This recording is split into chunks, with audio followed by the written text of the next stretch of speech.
Hari ini kita kuliah respirasi ya. Iya, Dok, betul. Mohon maaf banyak menunda kuliah. Jadi, topik kita hari ini ventilasi alveolar, betulkah? Betul, dokter. Ventilasi alveolar.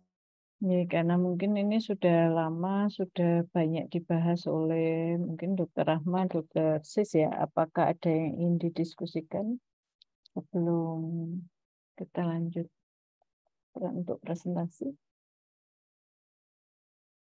Mungkin ada yang sudah baca, kemudian ingin mendiskusikan sesuatu. Belum kan? Oke, Pak. Belum, saya izin share screen ya.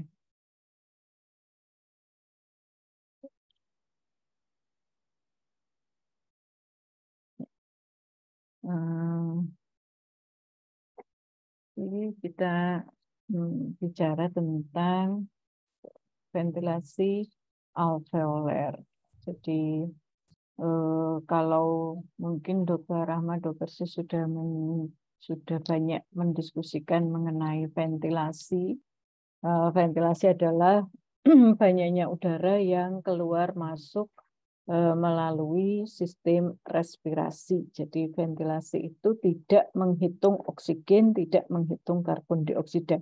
Jadi kalau kita menyebut ventilasi, ya udara yang keluar masuk dari sistem respirasi. Seperti halnya kalau kita punya di rumah ada jendela, ada lubang ventilasi, ventilator yang kecil, itu ventilasi. Jadi tidak ada hitungan komposisi oksigen dan gas-gas yang lain. Jadi kalau kemarin berdiskusi tentang sistem respirasi, ada respirasi eksternal dan respirasi internal.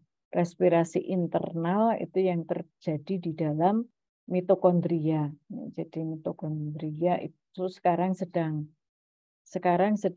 tren di teliti. Jadi kalau nanti teman-teman semua ini pengen mau penelitian di sisi molekuler, akan sangat baik sekali apabila meneliti kejadian-kejadian yang ada di mitokondria. Karena mitokondria itu sekarang menjadi kunci dari setiap perubahan fisiologis di dalam tubuh kita. Nah, sedangkan respirasi eksternal itu tadi termasuk ventilasi paru, keluar masuknya udara, kemudian ada difusi gas. Nah, yang menjelang difusi gas itu nanti ada ventilasi alveoler. Setelah itu kemudian ada transport oksigen dan karbon dioksida. Jadi sebelum terjadi difusi, maka ketika berbicara respirasi, kita tetap tidak akan membicarakan mengenai gas, tidak membicarakan mengenai banyak atau sedikitnya oksigen yang masuk ke dalam tubuh kita. Kecuali nanti ketika kita berpindah tekanan atmosfer, ya, baru kemudian kita akan membicarakan mengenai oksigen. Nah, mungkin itu tadi sekilas saja pengertiannya supaya tidak keliru, karena seringkali ketika saya menanyakan apa ventilasi, kemudian jawabannya sudah mengarah pada oksigen dan karbon dioksida. Kalau ventilasi belum, ya. Nah, berkait dengan ventilasi alveoler, ini kan berarti ventilasi yang terjadi di alveoli. Dia sudah melewati saluran pernafasan. Nah, ventilasi di alveoli ini definisinya sedikit berbeda dengan ventilasi paru. Kalau ventilasi di alveoli, maka kita akan melihat kecepatan bagaimana aliran darah itu disuplai dengan oksigen. Karena ventilasi alveoler, nanti kita lihat di belakang bahwa dia sudah berkaitan dengan nanti bagaimana pertukaran oksigen dan karbon dioksida. Maka kalau bicara ventilasi alveoler, kita harus mengingat bahwa ventilasi alveoler itu tujuannya adalah untuk mensuplai oksigen pada aliran darah yang menuju ke alveoli. Nah, temannya dari ventilasi alveoler itu harus ada pasangannya karena dia sudah ada oksigen yang akan dipindahkan, maka pasangannya adalah aliran darahnya itu sendiri yang kita sebut sebagai perfusi. Nah, perfusi di dalam jaringan, kalau di sini kita bicara perfusi untuk alveoli adalah kecepatan oksigen dipindahkan dari alveoli ke tempat yang lain. Jadi dia merujuk pada aliran darah, merujuk pada cardiac output dan pompa jantung, serta heart rate yang kemudian akan berpengaruh pada aliran darah yang menuju ke alveoli.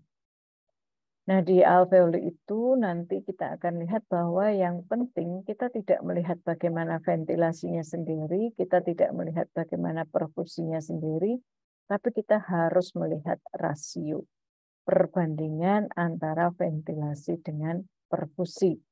Karena rasio inilah yang nanti akan menjadi penentu untuk sistem respirasi kita. Rasio ventilasi dibanding perfusi atau rasio ventilasi dibanding aliran darah untuk alveoli itu kita bedakan dua, yaitu untuk 1 butir alveoli, ya karena Bapak Ibu kan sudah paham struktur alveoli ya. Alveoli itu ada butir seperti anggur, kita bisa menghitung 1 rasio itu untuk 1 butirnya, atau kita bisa menghitung untuk keseluruhan paru, paru kanan dan paru kiri. Bisa pula kita membagi menjadi masing-masing lobus, apex, tengah, dan bawah. Nah, kalau kita membicarakan untuk 1 alveoli, maka ventilasi alveolernya, maka rasionya adalah ventilasi alveoler dibagi dengan aliran darah yang ke alveoli tersebut. Aliran darah itu bisa kita hitung dari selisih aliran arteri dengan vena di daerah alveoli. Tapi kalau kita bicarakan untuk seluruh paru, maka kita akan membicarakan cardiac output untuk seluruh paru, ya, aliran darah yang menuju ke paru. Oke. Nah, kita akan bicarakan satu-satu untuk ventilasi dan perfusinya.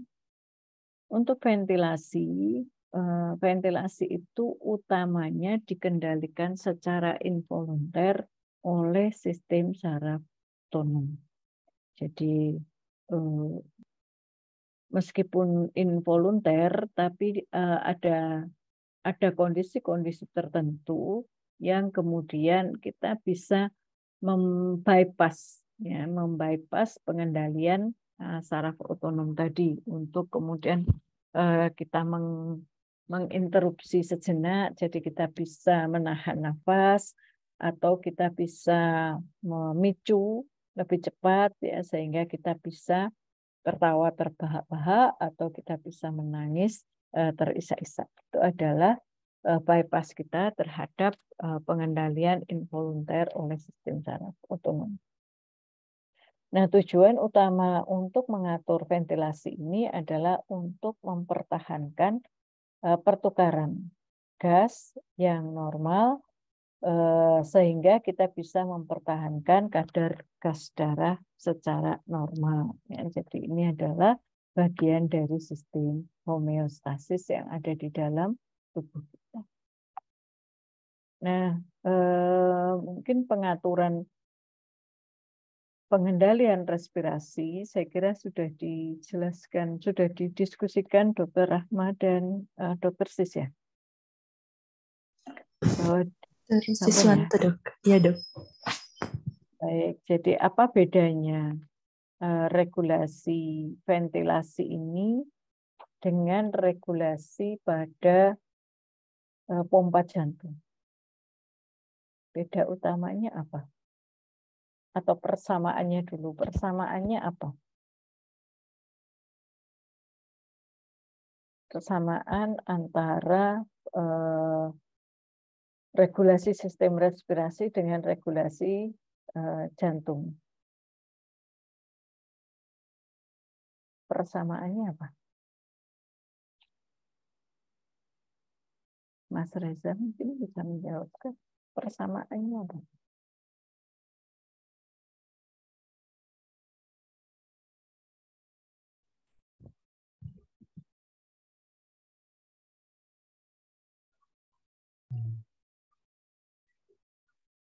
Mungkin yang pertama sama-sama dikontrol oleh sistem saraf otonom dan juga letak pusatnya itu sama-sama di batang otak, Dok. Oke, apa lagi?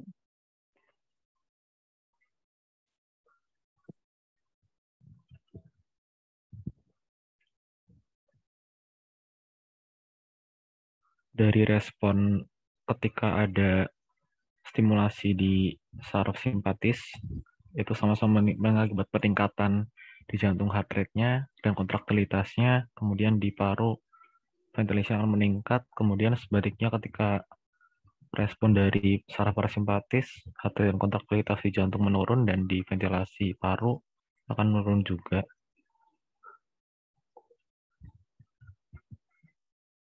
Ya, kalau ventilasi paru mungkin tidak sesederhana itu ya kalau ada simpatis dan parasimpatis karena kita ventilasi itu harus memperhatikan frekuensi dan kedalaman. Kedalamannya harus diperhitungkan. Kalau simpatis, dia meningkat frekuensinya, kedalamannya bisa tidak berubah. Tapi kalau parasimpatis, frekuensinya menurun, kedalamannya akan memanjang. Kita bisa menarik nafas panjang, ya kan? Melepaskannya panjang. Kalau parasimpatis meningkat.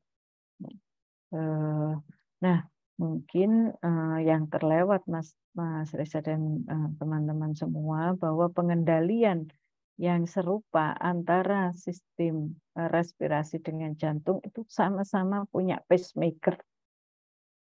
Sama-sama punya pacemaker sehingga sebetulnya dia kita diamkan saja dia akan mengatur dirinya sendiri. Hanya kalau pacemaker pada jantung seperti yang sudah dipelajari, pacemaker dari jantung itu tidak bisa diintervensi. Ya, tidak bisa diintervensi oleh kita secara volunter. Kita tidak bisa mempercepat denyut jantung, kita tidak bisa menghentikan atau memperlambat denyut jantung. Tetapi kalau pacemaker dari sistem respirasi itu bisa diintervensi oleh kita tadi, maka ada sistem bypass. Maka kita bisa menahan nafas, kita menghalangi pacemaker tadi untuk mengeluarkan impuls kepada diafragma sehingga tidak ada kontraksi diafragma, maka kita bisa tidak bernafas sampai batas yang tertentu. Nah, batas yang menentukan itu terutama adalah tekanan parsial karbon dioksida. Nah, demikian juga kita bisa mempercepat pacemaker atau memperlambat tadi, atau kita bisa mengatur kedalaman pernafasan. Ya, jadi kalau teman-teman berlatih yoga atau tai chi misalnya, kita harus menarik nafas sedalam-dalamnya, mengeluarkan sekuat-kuatnya, mau secepat-cepatnya atau mau perlahan-lahan. Melalui hidung, melalui mulut, itu bisa kita atur. Ya, tapi kalau frekuensi denyut jantung itu tidak bisa dikendalikan. Ya, jadi bedanya pacemaker dan regulasi sistem respirasi itu bisa dikendalikan, bisa diubah-ubah, diintervensi oleh pusat lain dari dalam tubuh kita. Karena susunannya kompleks ya dari sistem pengendalian sistem respirasi. Nah, berarti ini sudah ya bahwa pengendalian sistem respirasi itu afrennya selalu afrennya dari aferen ke pusat respirasi yang ada di batang otak tadi, dia berasal dari hipotalamus. Di hipotalamus ada pusat suhu, ada pusat kardiovaskuler, ada pusat sakit, ada pusat lapar. Ya. Nah, maka kalau kita minum, makan, lapar, kenyang, itu juga akan mempengaruhi frekuensi nafas juga. Kita demam, kita nyeri, itu juga akan mempengaruhi karena afren dari hipotalamus ini cukup kuat untuk memberi pesan ke pusat respirasi. Nah, kemudian dari motor korteks. Motor korteks ini juga mempengaruhi sistem respirasi dengan cukup bermakna, ya, sehingga ketika kita menggerakkan anggota badan kita berpindah tempat, kita bergerak di tempat dengan gerakan yang kuat, itu juga akan merangsang sistem respirasi. Nah, kemudian afren yang lain yang mempengaruhi sistem respirasi adalah kemoreseptor sentral.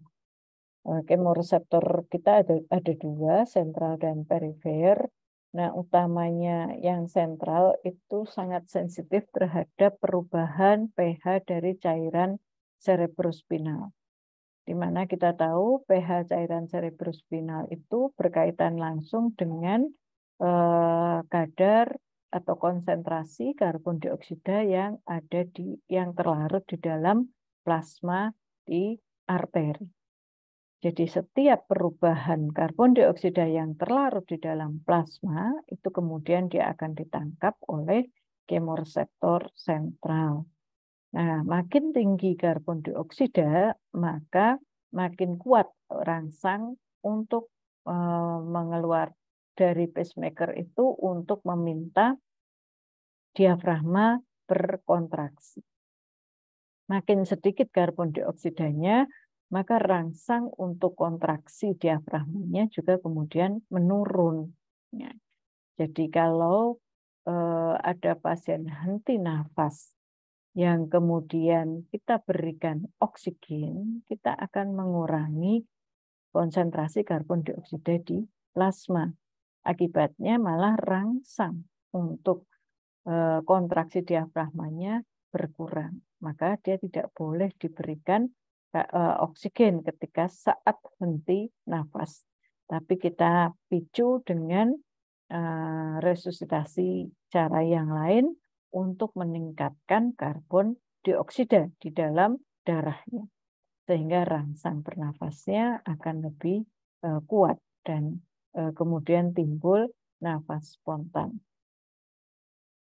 Nah, kemoreseptor sentral ini tugasnya nanti kenapa dia harus memberi afren ke pusat respirasi karena dia akan mengubah frekuensi dan juga kedalaman bernafas. Nah, sedangkan kemoreseptor perifer dia juga sensitif terhadap tadi kadar CO2 dan pH, tetapi dia membutuhkan perubahan yang mendadak dan besar. Kalau di kemoreseptor sentral, perubahannya sedikit saja, dia sudah sensitif untuk kemudian meminta pusat pernafasan untuk menyuruh diafragma kontraksi. Tapi kalau kemoreseptor perifer, dia butuh perubahan yang nyata, yang besar. Kalau perubahannya sedikit-sedikit, maka dia tidak akan mengubah banyak pada sistem respirasi. Demikian juga, meskipun kemoreseptor perifer ini sangat sensitif terhadap perubahan kadar oksigen di plasma, tapi juga perubahan itu harus besar dan nyata.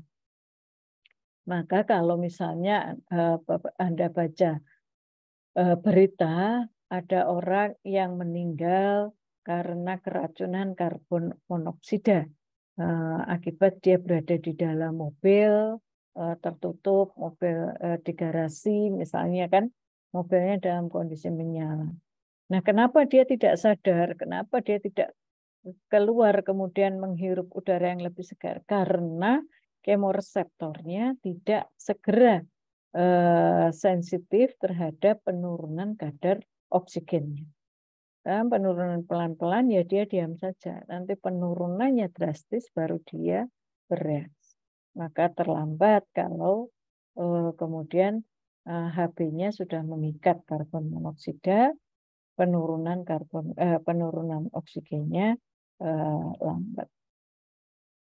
Nah, maka untuk menghasilkan menghasilkan jawaban yang segera dari sistem respirasi, maka stimulasinya itu harus bersamaan antara kemoreseptor perifer dengan kemoreseptor sentral.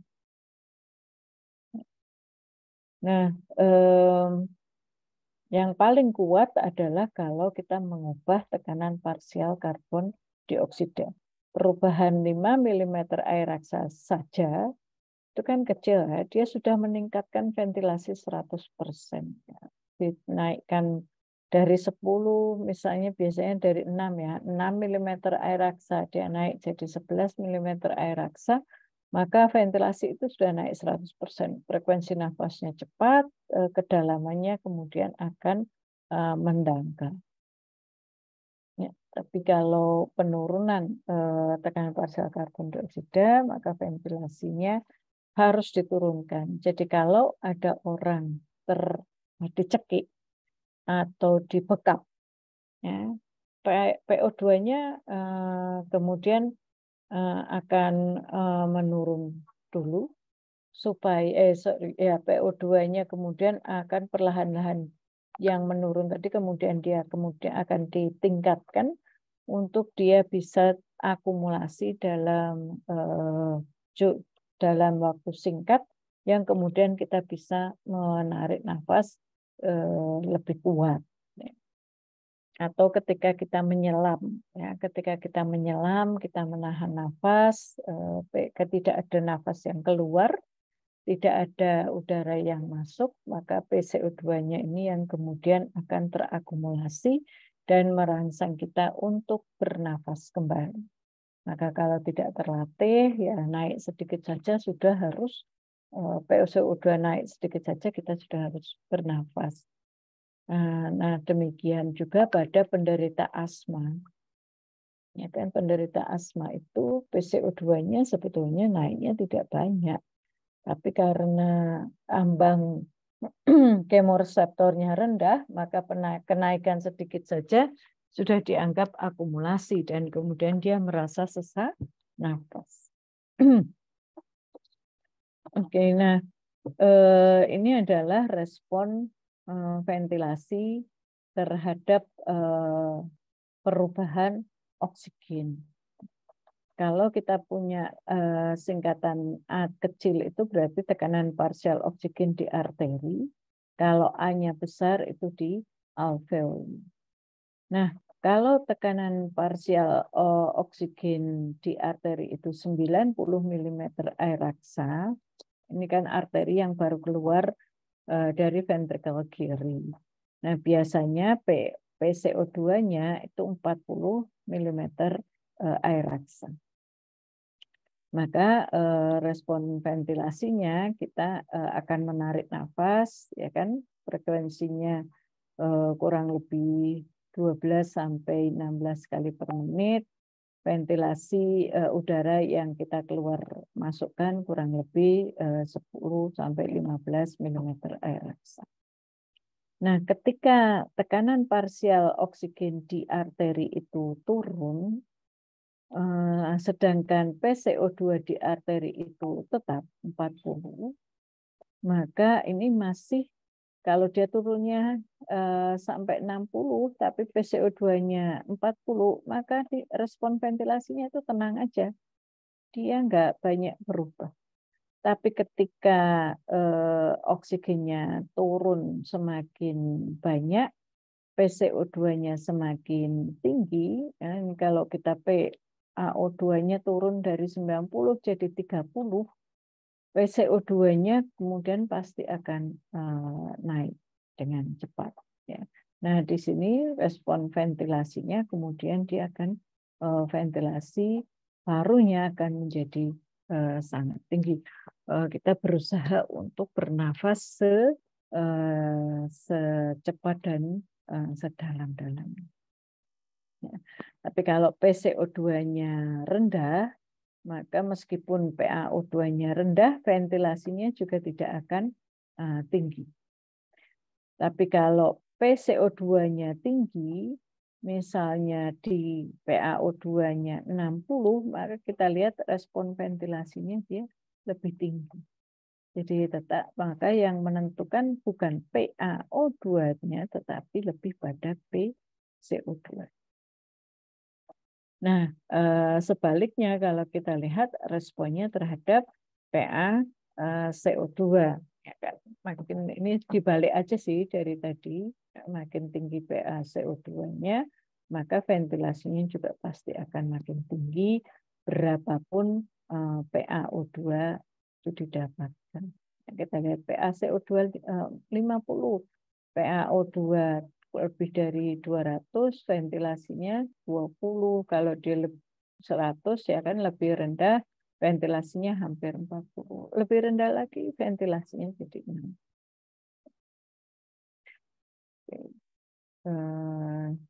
Nah, kalau kita melihat di sini sebetulnya memang secara angka ya, tapi kalau kita lihat grafiknya tadi kan lebih landai pada perubahan PaO2 dibanding kalau dia perubahannya adalah pada PaCO2.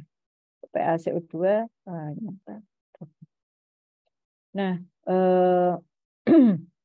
ada kondisi yang kita kenal sebagai hypoxic drive,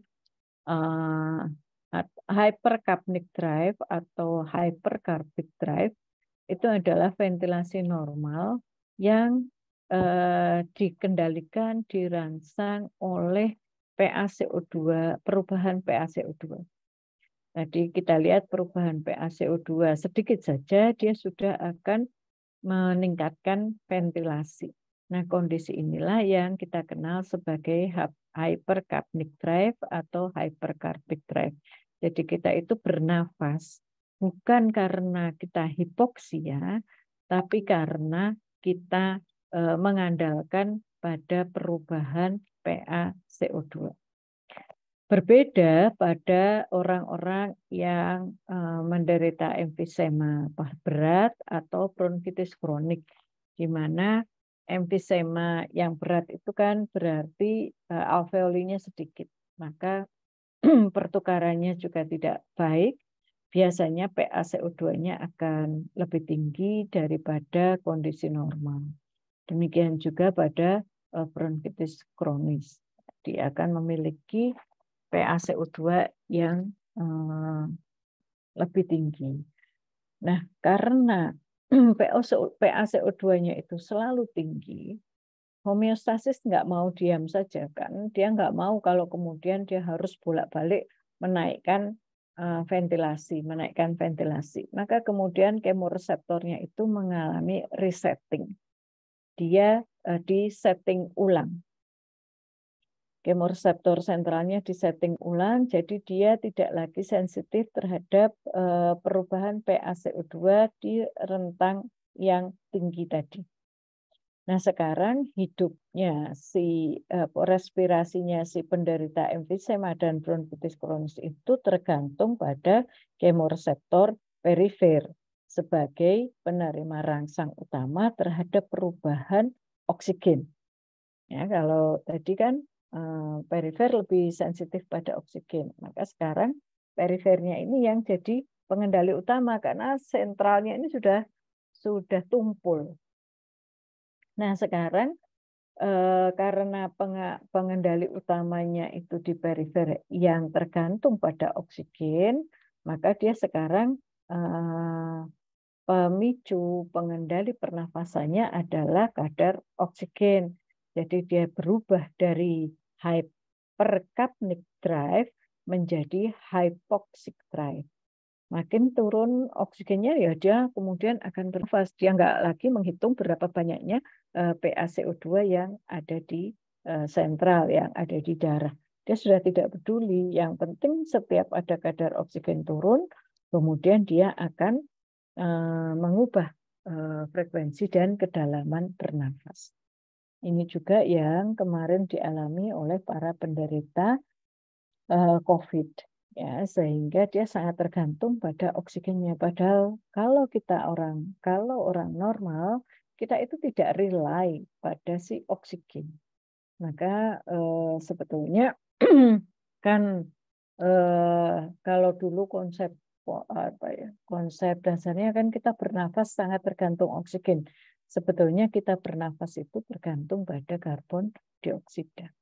Hanya ketika kemudian dia sudah tumpul, kemoreseptornya tidak lagi mampu menerima rangsang perubahan karbon dioksida, barulah kita berubah rangsang pernafasan itu tergantung pada oksigen. Oke, sampai di sini ada yang mau didiskusikan?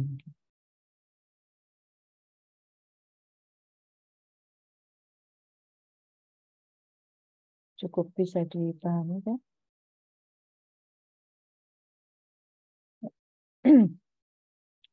Nah, kemudian untuk mengendalikan ventilasi selain dari adanya regulator di pusat pernafasan, di tingkat lokal itu juga ada reseptor yang kemudian memberikan aferen ke pusat pernafasan, yaitu reseptor-reseptor yang ada di daerah paru dan saluran pernafasan. Ada reseptor regang paru. Reseptor regang paru itu dia akan teregang, akan mengembang,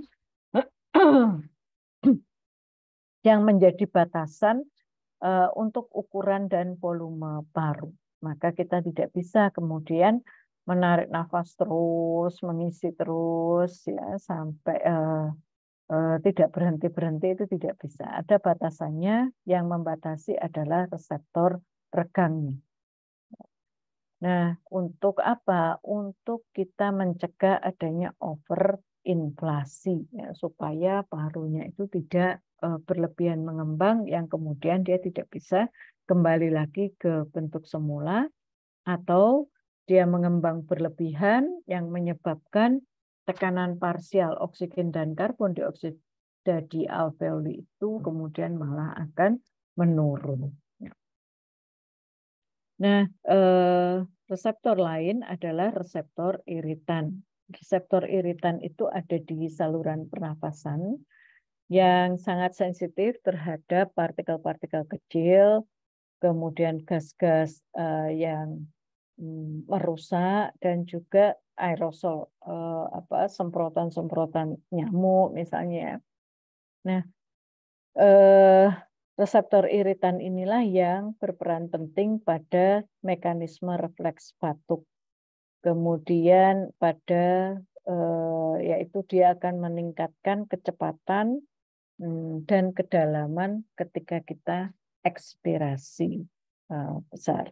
Kemudian juga iritan ini yang menjadi rangsang untuk terjadi bronkokonstriksi. Ya, maka pada beberapa orang ketika ada disemprot obat nyamuk, kemudian dia sesak nafas karena bronkusnya menyempit. Ya.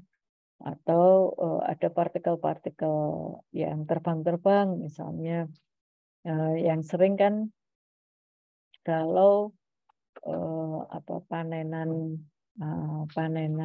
jagung, ya kan, atau kemudian kalau Anda melihat ada bulu-bulu kucing atau yang lain, nah itu dia akan menyebabkan iritasi pada saluran reseptor iritan ini yang memicu bronkokonstriksi, memicu refleks batuk. Kemudian ada di juxta, di percabangan dari saluran pernafasan, ini ada yang disebut sebagai G reseptor. G receptors ini bukan, kalau tadi yang di percabangan tadi adalah terutama reseptor iritan ya. Kalau juxtareseptor ini ada di kapiler-kapiler, di dinding kapiler yang mengelilingi alveoli. Nah, G reseptor ini sensitif terhadap peningkatan tekanan kapiler ketika tekanan di ventrikel kanannya tinggi, ya, atau tekanan di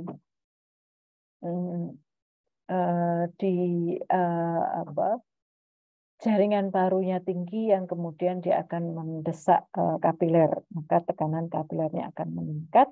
Nah, si reseptor ini yang kemudian akan memicu untuk terjadinya respirasi yang cepat dan dangkal. Jadi sesak nafas misalnya pada udem paru, pada kegagalan ventrikel kanan ya misalnya. Nah, ini kemudian orang akan bernafasnya cepat dan dangkal, seperti sesak nafas. Nah, pada orang tua ada beberapa perubahan di paru yang juga akan mempengaruhi ventilasi. Jadi pada orang tua karena jaringan-jaringan elastisnya sudah tidak elastis lagi, maka compliance dari paru dan dinding dadanya kemudian akan menurun. Ya, dinding dadanya menjadi lebih kaku, elastik recoil-nya berkurang, sehingga kemampuan untuk ekspirasinya akan menurun. Inspirasinya cukup, tapi ekspirasinya mungkin menurun, ya, sehingga dia tidak bisa mengeluarkan seluruh udara yang ada di dalam paru.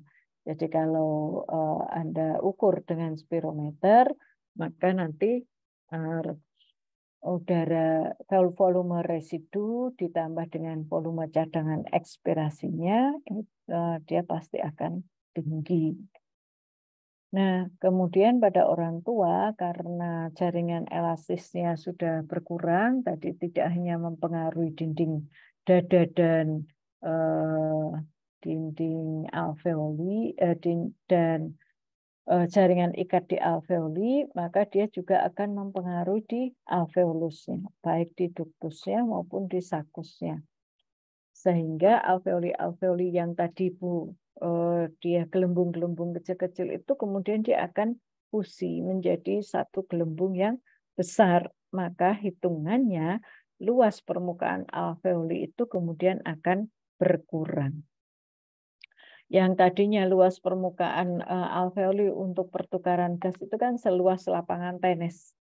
Nah, ketika dia sudah menjadi tua, maka karena alveoli tadi bergabung menjadi alveoli yang lebih besar, luas permukaannya pasti akan berkurang. Jadi tidak lagi seluas lapangan tenis, sehingga pertukaran gas ini kemudian juga menjadi lambat. Ya, kalau pada orang muda yang seluas lapangan tenis 5 liter cardiac output, dia akan bertukar dengan cepat, kurang dari 1/4 detik sudah terjadi pertukaran. Pada orang tua dia akan menjadi lebih lambat. Maka orang tua frekuensi nafasnya kemudian melambat. Kalau kita ukur tekanan parsialnya juga akan berubah. Ya, dia pasti akan menurun. Dikatakan bahwa tekanan parsial oksigen di arteri itu setelah kita berumur 70 tahun akan menurun kurang lebih 1 mm air raksa setiap tahun. Jadi itu umur biologisnya dia akan berkurang. Nah, demikian juga akan terjadi penurunan fungsi dari kemoreseptor. Maka tadi dia tidak berubah, tidak. Kalau tadi pada emfisema, pada bronkitis kronis dia berubah jadi hypoxic drive, kalau pada orang tua dia menurun. dia tidak berubah jadi hipoksia, dia tidak berubah, tidak tetap hiperkapnia, tetapi dia menurun semuanya. Jadi ventilasi responnya juga akan berkurang, nafasnya kemudian kembali seperti bayi. Nah, ventilasi di dalam paru kita itu berbeda-beda di setiap regio. Regio apex, regio tengah, dan regio basal. Khususnya kalau kita berdiri tegak. Ya. Kalau kita berbaring, mungkin dia tidak banyak berbeda antara regio apex sampai ke basal, tetapi kalau kita berdiri tegak, dia sangat berbeda. Kalau kita lihat percabangan bronkus, ya bronchial tree itu percabangannya ada banyak di apex, kemudian dia berkurang di tengah, kanan dan kiri dia mulai berbeda, kemudian di basalnya dia akan berbeda. Nah, sehingga ketika nanti Anda akan penelitian, ketika ada yang berminat untuk penelitian pada jaringan paru, Anda harus ingat ketika mengambil jaringan paru, Anda mau melihat ventilasinya, Anda mau melihat respon inflamasi atau respon hipoksia atau respon yang lain, ya, maka Anda harus perhitungkan regio ventilasi yang berbeda ini. Kalau satu tikus atau satu tikus Anda ukur di daerah apex, maka semua tikus harus diukur di daerah apex. Ya, kalau Anda ambil di basal, semua harus di basal. Tidak boleh dicampur adukkan, dibandingkan antara apex dengan basalnya. Kemudian kanan dan kiri itu juga dipertimbangkan karena percabangan bronkus dan arteri di kanan dan kiri itu berbeda. Maka kalau kita mau melihat rasio ventilasi perfusi antara kanan dan kiri itu juga berbeda.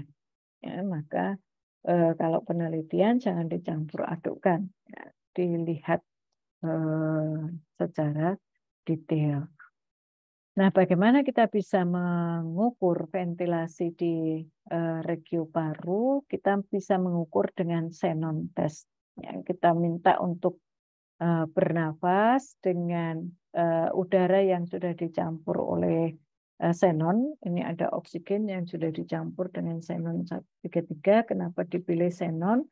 Karena xenon itu tidak larut, tidak melewati dinding alveoli. Ya. Nah,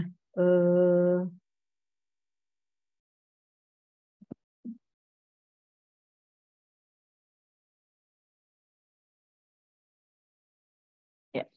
Nah, karena xenon itu solubilitasnya, kelarutannya dalam air rendah sehingga dia tidak mudah untuk berpindah.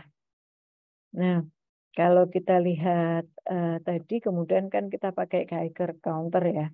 Kita akan melihat bahwa di daerah apex itu ventilasi alveolernya menjadi lebih rendah dibanding dengan ventilasi di daerah basal. Ya, kalaupun kita berdiri, padahal secara fisika kalau kita melihat berdiri harusnya udara itu akan lebih banyak ada di atas, ya kan?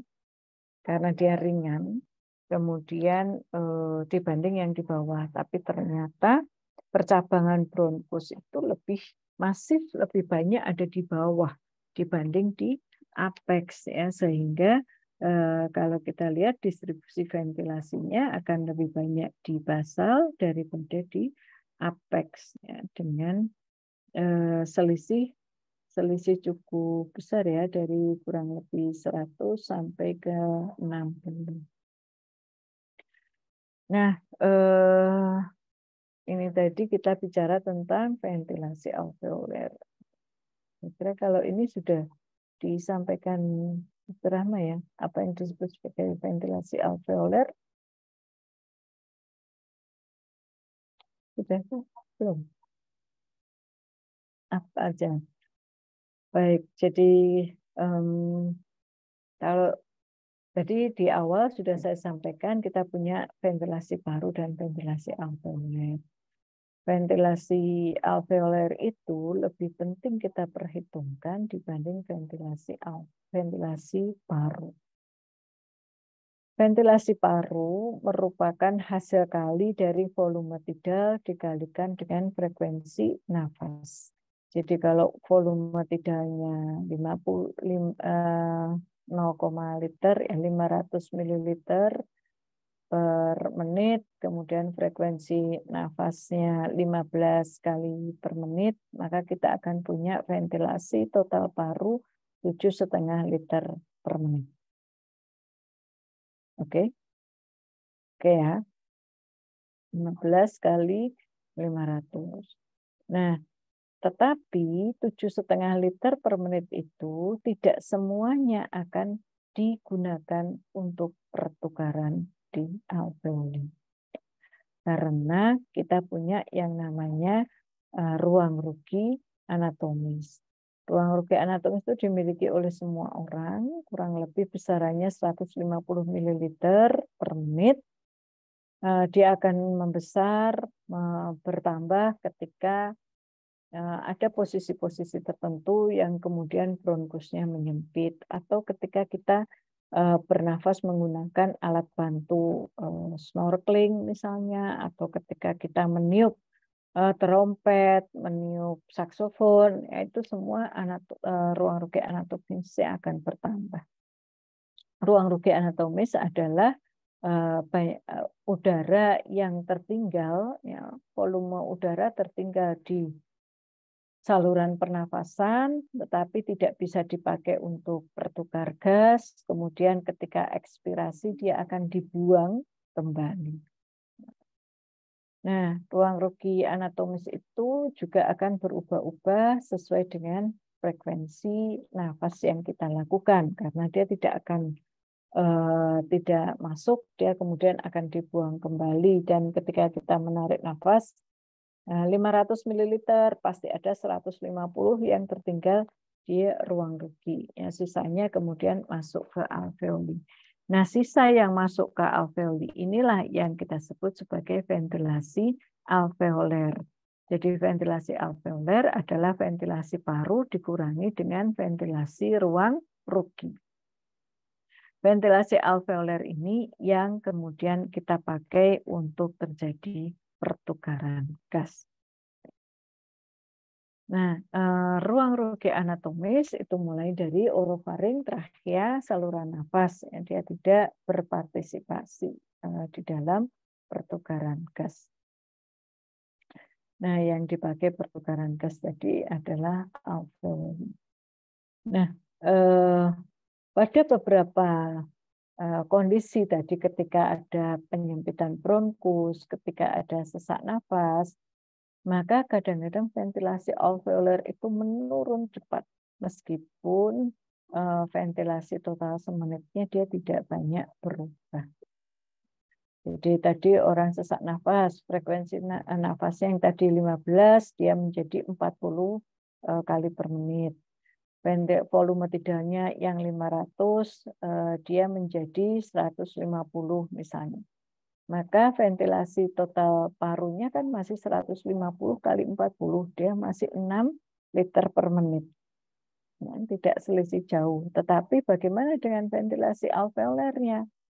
Ventilasi alveoler adalah ventilasi paru dikurangi ventilasi ruang rugi.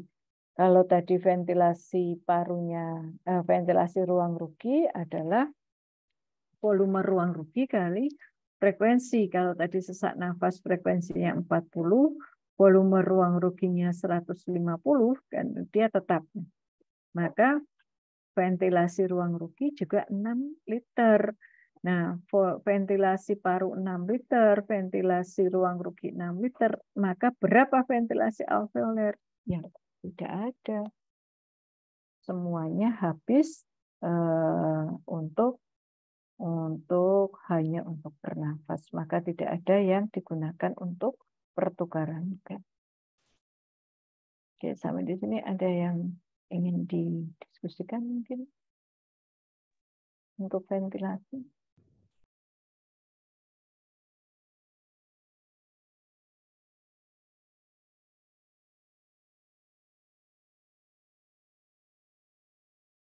Ada mungkin yang mau ditanyakan, didiskusikan? Izin bertanya, dokter. Ya, silahkan.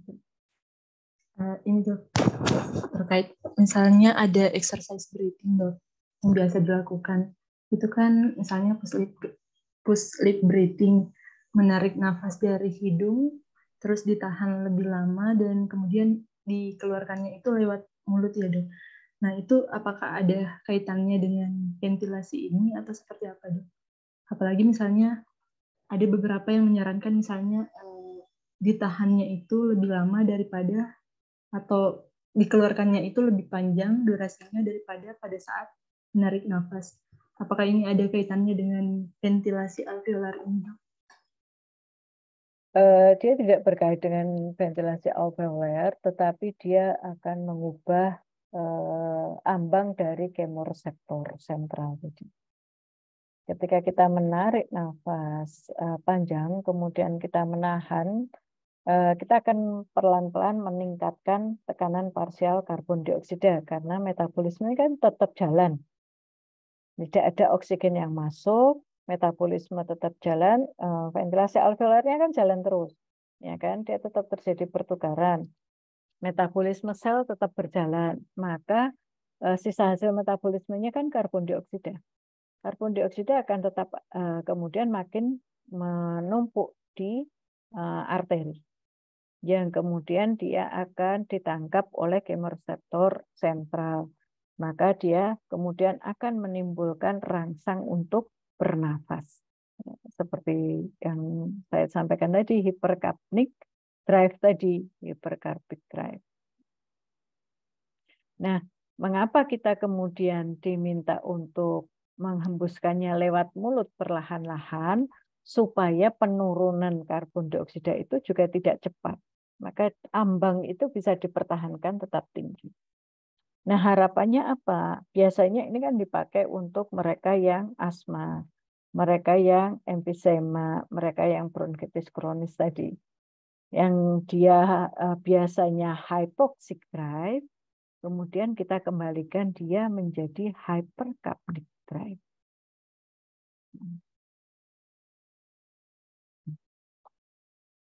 Ya. Jadi kita mengembalikan bahwa pusat pernafasan itu harus tetap dirangsang oleh karbon dioksida, tidak tergantung pada oksigen. Jadi kalau dia pelan-pelan kan tekanan parsial karbon dioksida itu tidak segera habis, tidak segera turun banyak. Oksigennya juga tidak segera kemudian dia meningkat. Maka tubuhnya akan terbiasa dengan tekanan parsial karbon dioksida yang cukup tinggi. Dia tidak tergantung pada oksigen. Jadi ketika oksigennya turun,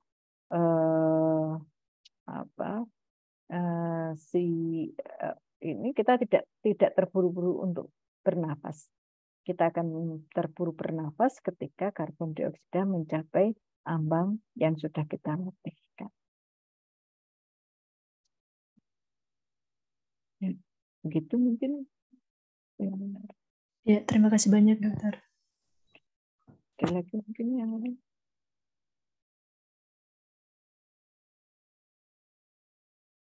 Ya, baik. Kemudian kita lanjutkan pada perfusi. Perfusi adalah aliran darah di paru. Dalam hal ini ya, perfusi itu sebenarnya aliran darah di semua organ, tapi kita bicara di paru. Nah, untuk membicarakan perfusi di paru, itu ada dua hal yang perlu kita perhatikan. Yang pertama adalah sirkulasi paru, kemudian yang kedua adalah sirkulasi di alveolinya sendiri. Nah, sirkulasi paru itu berbeda dengan sirkulasi sistemik. Kita masih ingat bahwa kita punya dua sirkulasi besar, yaitu sirkulasi sistemik yang seperti Trans Jogja, dia akan ke mana-mana. Dan yang kedua adalah sirkulasi pulmoner, sirkulasi yang lebih kecil, tujuannya hanya ke paru ya, seperti bis Damri yang ke bandara. Dia tujuannya hanya di sana saja. Nah, bedanya apa sirkulasi paru dengan sirkulasi sistemik? Itu sama-sama besar, sama-sama sirkulasi yang penting. Kalau sirkulasi pulmoner dia lebih kecil karena tujuannya hanya ke paru dan kembali ke jantung. Nah, berbedanya lagi sirkulasi pulmoner itu keluar dari jantung dia membawa arteri yang kaya akan karbon dioksida, ya, yang rendah oksigen, yang kemudian dibawa oleh arteri pulmonaris, dikembalikan oleh vena pulmonaris ke atrium kiri. Nah, berikutnya tekanan arteri ini karena dia dekat dan kemudian menuju ke paru, di mana paru itu isinya terutama adalah kantong-kantong udara yang dindingnya tipis, maka paru itu tekanan jaringannya kecil.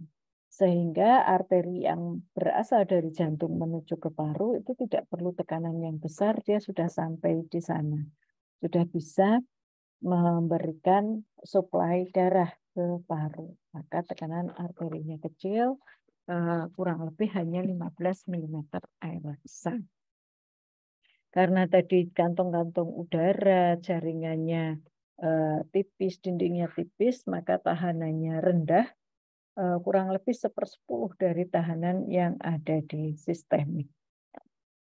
Nah, tetapi luas permukaannya besar, maka pertukarannya cepat dari oleh cardiac output yang 5 liter. Cardiac outputnya sama karena cardiac output yang dikeluarkan ventrikel kanan dan ventrikel kiri itu harus selalu sama. Nah, distribusi, kalau tadi kita melihat distribusi ventilasi itu berbeda ketika kita berdiri dari basal ke apex itu berbeda, distribusi aliran darah ini juga berbeda. Ya, distribusi aliran darah itu berbeda. Yang pertama karena percabangan arteri di paru dia berbeda. Yang kedua karena ada pengaruh gravitasi. Ya. Makin tinggi gravitasi, makin kita berdiri, makin di apex gravitasinya akan makin rendah dibanding ketika di basal. Nah, ketika berbaring, ketika berdiri saja, aliran darah di paru itu akan paling besar di daerah basal, kemudian paling kecil di daerah apex. Ketika kita berbaring terlentang, maka yang di basal itu kemudian akan meningkat mengikuti, karena kemudian kalau kita berbaring terlentang kan akan sama ya antara basal dengan apex, alirannya itu akan sama. Maka di apexnya kemudian menjadi besar, tapi di basalnya dia tetap sama. Nah, perbedaan aliran darah di masing-masing regio paru itu kurang lebih 1 cm air untuk setiap selisih sentimeter ke basal paru. Nah, maka kalau kita bagi paru itu menjadi zona 1, zona 2, dan zona 3, di mana aliran darahnya akan berbeda-beda. Nah,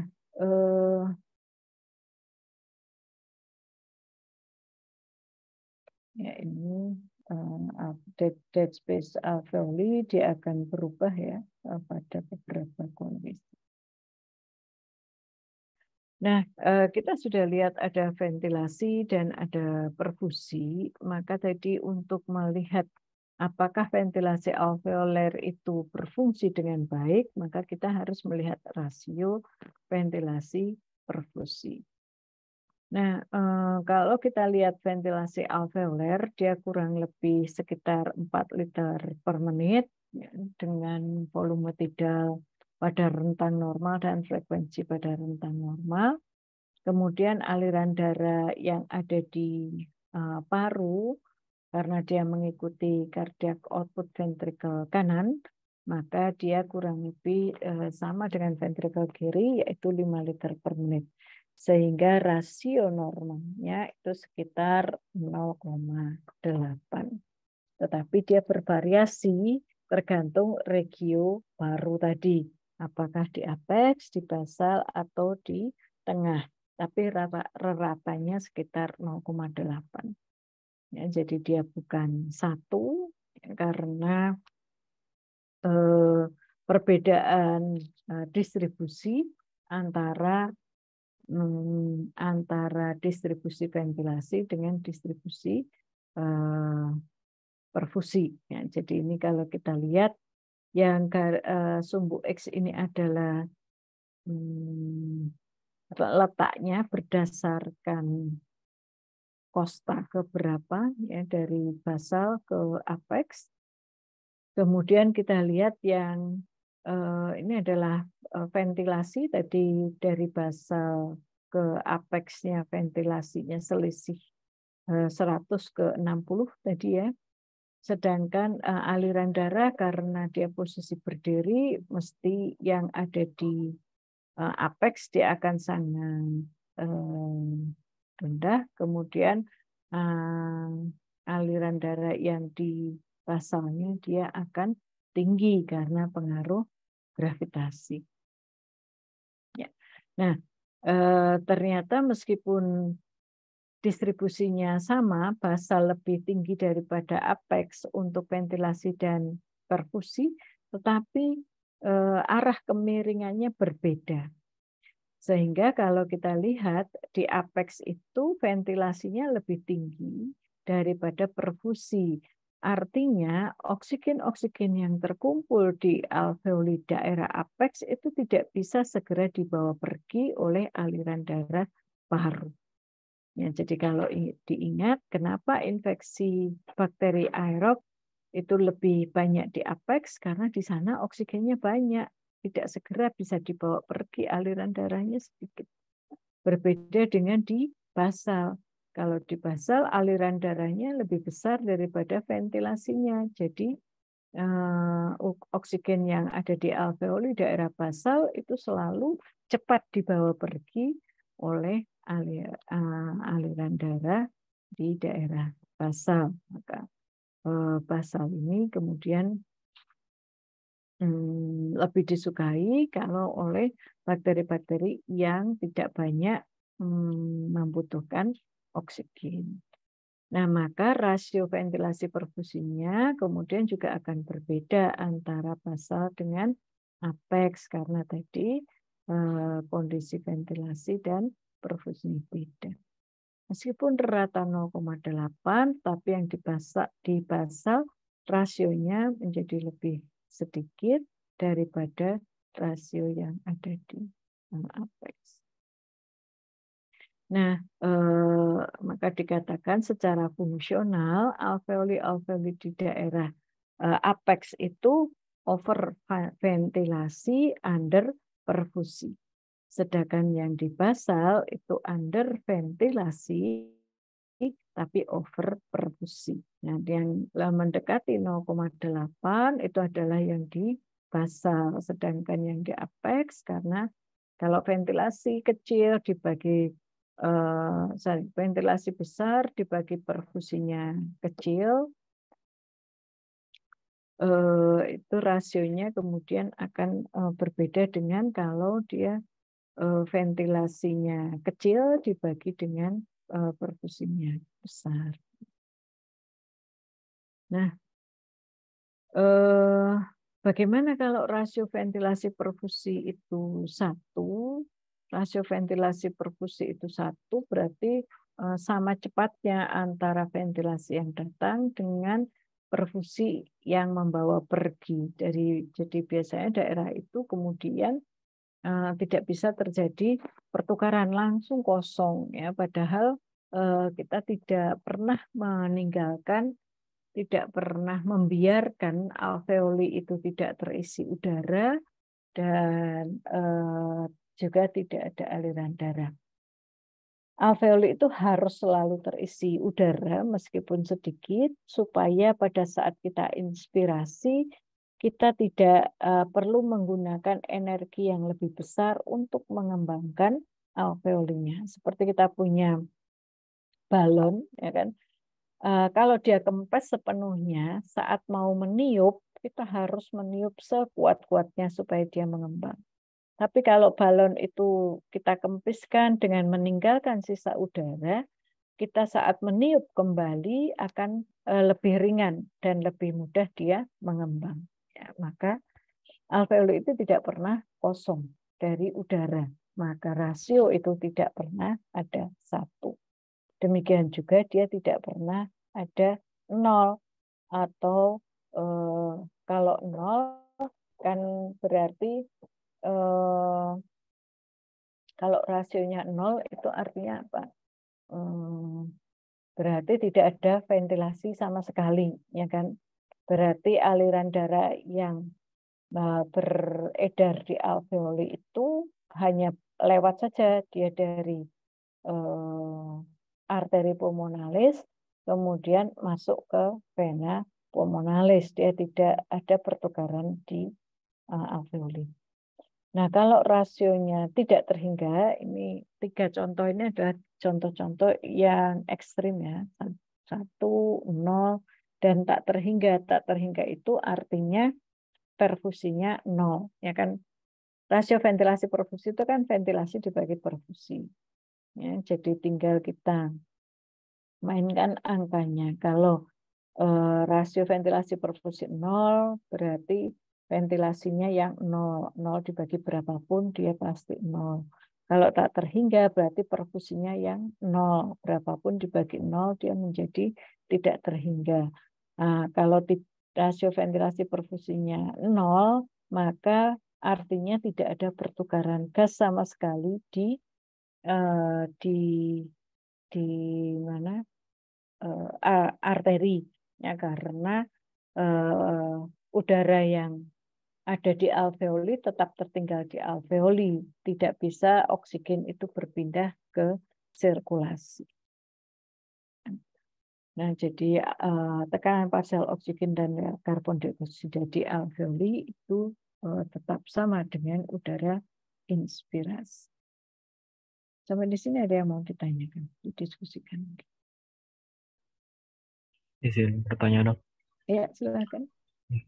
Berkaitan dengan pada waktu sebelumnya yang ada di COVID itu kan ada salah satu tata laksananya dengan prone position. Apakah dengan prone position itu akan berubah dari bagaimana ini ventilasi dan perfusinya, Dok? Terima kasih. Ya, baik. Memang prone position itu Dr. Siswanto banyak penelitiannya di prone position. Ya. Jadi di prone position itu pasti akan mengubah karena kita kemudian akan mengubah mana yang dipengaruhi oleh gravitasi, ya kan? Yang kalau kita berdiri tegak jelas basalnya yang paling dipengaruhi. Kalau kita berbaring terlentang maka semua daerah akan dipengaruhi oleh gravitasi. Nah, ketika dia berisi cairan di alveolinya itu kalau infeksi pneumonia atau yang lain kan alveolinya isi cairan. Ya. Nah, kalau kita berbaring terlentang, cairan itu kan ada di semua alveoli sama. Karena tadi alirannya kemudian dia sama, maka biasanya orang kemudian sesak nafas kan. Nah, kalau kita buat dia prone position, dengan melihat struktur alveoli itu, kan dia menggantung ya. Alveoli itu kan tidak fix toh. Dia kan tergantung. Kalau kemudian Anda bayangkan Anda punya banyak gelembung, punya banyak anggur, kemudian dimiringkan, maka posisinya pasti bergeser. Dan air itu, air yang ada di alveoli itu kan cenderung untuk turun ke daerah yang paling bawah. Ya. Nah, sementara kemudian perfusinya, karena ada gravitasi di yang paling bawah, dia kan akan menuju ke sana. Gitu. Nah, maka pertukarannya ini kan menjadi lebih cepat. Pertukaran gasnya cepat, absorpsi airnya juga menjadi lebih cepat karena aliran darahnya banyak menuju ke sana. Salah satu fungsi kapiler kan absorpsi air, ya kan? Nah, maka kan prune ini waktunya pendek aja kan, tidak seharian dia dimiringkan di sisi itu. Kemudian kita balik lagi, kita pindahkan prune ke posisi yang lain. Atau kemudian kita buat dia lateral dekubitus. Yang penting dia harus berpindah-pindah supaya si air ini mudah diabsorpsi. Dan pertukaran gasnya akan menjadi lebih mudah. Jadi kita memang mengubah di rasio ventilasi perfusinya. Bisa dipahami kan? Ya, bisa dokter. Terima kasih. Baik, ada lagi mungkin yang lain?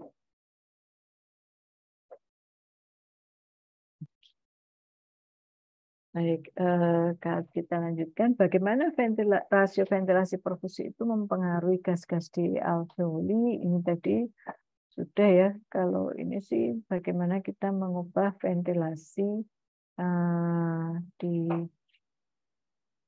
parunya. Saya kira mungkin untuk rasio ventilasi perfusi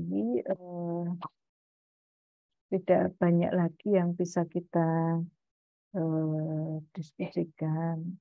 Ini bisa dibaca intinya tadi bahwa rasio ventilasi perfusi itu berbeda-beda antar regio.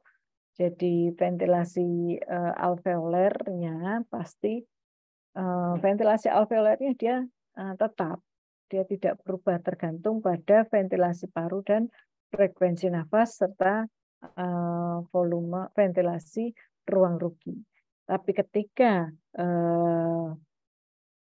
ada perubahan pada jumlah alveolinya, ketika ada perubahan pada mekanisme difusi dan kemudian perfusinya, maka rasio itu kemudian akan berubah. Ya, jadi saya kira untuk ventilasi alveoler mungkin yang paling penting adalah di sana. Ya, jadi ini visualisasinya saja. Kalau yang di atas ini ketika alveoli banyak oksigennya, kemudian arteri pulmonalisnya banyak karbon dioksidanya, dia akan bertukar, kemudian dibawa oleh vena. Nah, ketika kemudian perfusinya turun, ya ada vasokonstriksi atau ada penyempitan dari kapilernya atau jumlah kapilernya berkurang, maka di sini gambar yang kedua itu kita akan melihat ventilasinya tidak berubah, tetapi perfusinya menurun.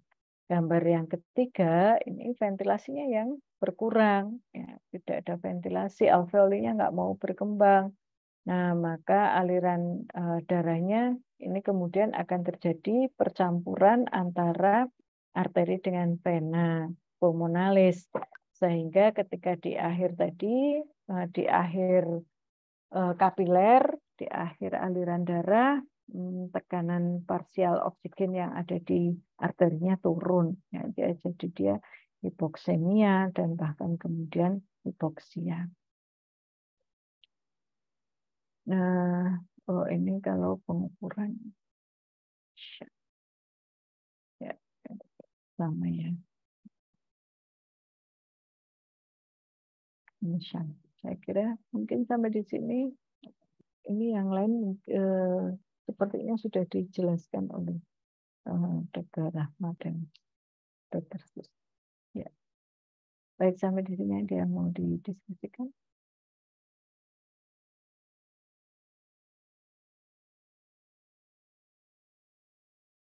Tidak ada.